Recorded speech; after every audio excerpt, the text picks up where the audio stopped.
السلام علیکم ورحمۃ اللہ وبرکاتہ۔ آج کا عنوان ہے درخت کی کہانی۔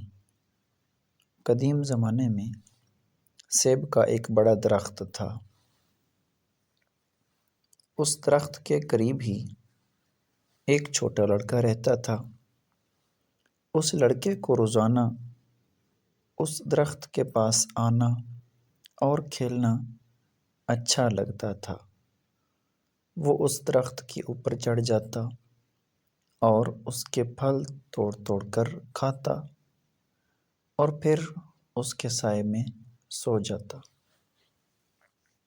وہ لڑکا اس درخت کو بہت چاہتا تھا اور اسی طرح اس درخت کو بھی اس لڑکے کے ساتھ کھیلنا اچھا لگتا تھا۔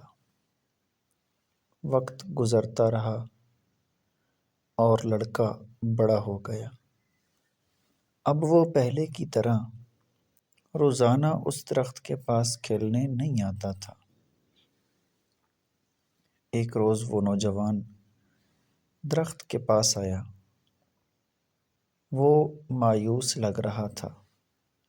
درخت نے اس سے کہا، آؤ میرے ساتھ کھیلو۔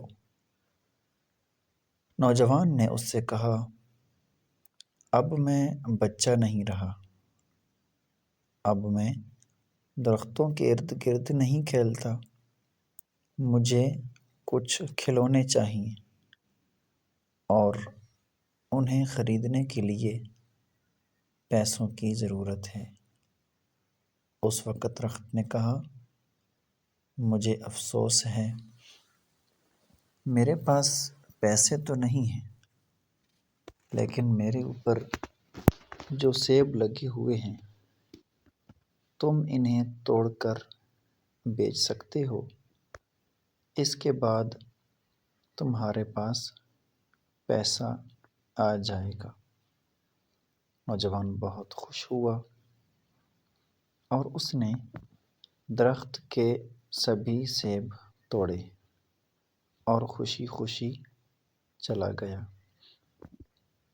سیب توڑنے کے بعد نوجوان واپس نہیں آیا تو درخت کو مایوسی ہوئی۔ ایک دن وہ نوجوان آیا۔ اب وہ جوان ہو چکا تھا۔ درخت بہت خوش ہوا۔ اس نے جوان سے کہا، آؤ میرے ساتھ کھیلو۔ حسب توقع اس نے انکار کر دیا۔ میرے پاس کھیلنے کا وقت نہیں ہے۔ میرے لیے ضروری ہے کہ میں اپنے کنبے کے لیے کام کروں۔ ہمیں رہنے کے لیے ایک مکان کی ضرورت ہے۔ کیا آپ میری مدد کر سکتے ہیں؟ درخت نے اس سے کہا، افسوس ہے کہ میرے پاس کوئی گھر نہیں، پھر بھی اپنا گھر بنانے کے لیے تم میری ٹہنیاں کاٹ سکتے ہو۔ اس آدمی نے درخت کی ساری ٹہنیاں کاٹ لیں اور خوشی خوشی چلا گیا۔ اسے خوش دیکھ کر درخت خوش تھا، لیکن اس وقت کے بعد آدمی اس کے پاس واپس نہیں لوٹا تو درخت کو پھر سے تنہائی اور مایوسی کا احساس ہونے لگا۔ ایک دن پھر جب دھوپ نکلی ہوئی تھی اور گرمی کافی زیادہ تھی، وہ شخص آیا۔ اسے دیکھ کر درخت خوش ہو گیا اور حسب عادت اس سے کہا کہ آؤ میرے ساتھ کھیلو۔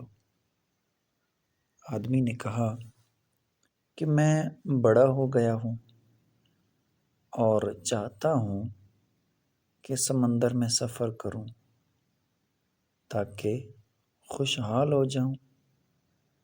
کیا آپ مجھے ایک کشتی دے سکتے ہیں؟ درخت نے کہا، میرے تنے سے اپنی کشتی بنا لو، اس سے تم دور تک سفر کر لو گے اور خوشحال ہو جاؤ گے۔ آدمی نے کشتی بنانے کے لیے درخت کا تنا کاٹا اور سمندری سفر کے لیے نکل پڑا۔ کافی عرصے تک نہیں لوٹا۔ سالوں بعد وہ شخص پھر آیا۔ درخت نے اس سے کہا، اے میرے بیٹے، مجھے افسوس ہے لیکن میرے پاس اب کچھ بھی نہیں بچا ہے جو میں تمہیں دے سکوں۔ تمہارے لیے ایک سیب بھی نہیں بچا ہے۔ اس آدمی نے کہا، کوئی بات نہیں، میرے پاس اسے کھانے کے لیے دانت ہی نہیں ہیں۔ درخت نے کہا، میرا تنا بھی نہیں بچا کہ تم اس پر چڑھ سکو۔ اس شخص نے کہا، اس پر چڑھنے کی اب میری عمر نہیں رہی۔ درخت نے کہا، اور اس کی آنکھوں سے آنسو جاری تھے۔ حقیقت میں اب میں تجھے کچھ نہیں دے سکتا۔ آخری چیز جو میرے پاس ہے وہ میری جڑیں ہیں۔ اس وقت اس آدمی نے کہا، اب مجھے زیادہ چیزوں کی ضرورت نہیں ہے۔ اب مجھے ایک ایسی جگہ چاہیے جہاں میں آرام کر سکوں۔ زندگی بھر کام کر کر کے میں تھک چکا ہوں۔ پرانے درخت کی جڑ ٹیک لگانے اور آرام کرنے کے لیے سب سے بہتر جگہ ہے۔ تب درخت نے اس سے کہا، آؤ میرے پاس بیٹھو اور آرام کرو۔ آدمی بیٹھ گیا۔ درخت خوش تھا اور اس کی آنکھوں سے آنسو جاری تھے۔ وہ بچہ آپ خود ہیں اور سیب کا وہ درخت آپ کے والدین ہیں۔ نصیحت: درخت والدین کی طرح ہے۔ جب ہم بچے ہوتے ہیں تو ہمیں ان کے ساتھ کھیلنا اچھا لگتا ہے، اور جب ہم بڑے ہو جاتے ہیں تو ہم انہیں چھوڑ کر چلے جاتے ہیں، اور اس وقت واپس آتے ہیں جب ہمیں ان سے کوئی ضرورت ہوتی ہے۔ اور کچھ بھی ہو جائے، والدین کبھی بھی اپنی قیمتی سے قیمتی چیز اپنے بچوں کو دینے میں تردد نہیں کرتے۔ جو ان کی آنکھوں میں بچے ہی رہتے ہیں۔